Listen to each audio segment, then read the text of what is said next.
the VA system in general. We thank them for all their support, allowing us to partner with them.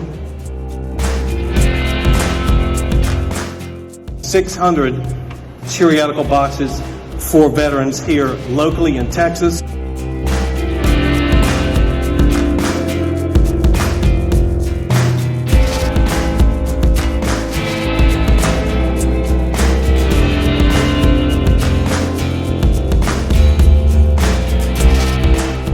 I am here to let you know that what you're doing today makes a difference.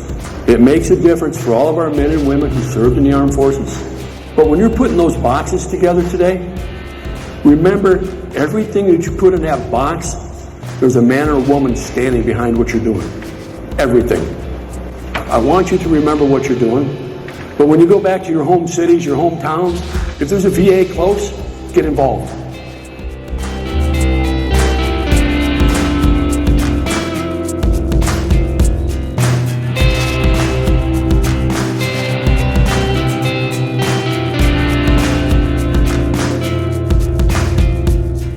We definitely appreciate you all taking the time out to assemble these boxes for our veterans, for our loved ones. They definitely make a difference.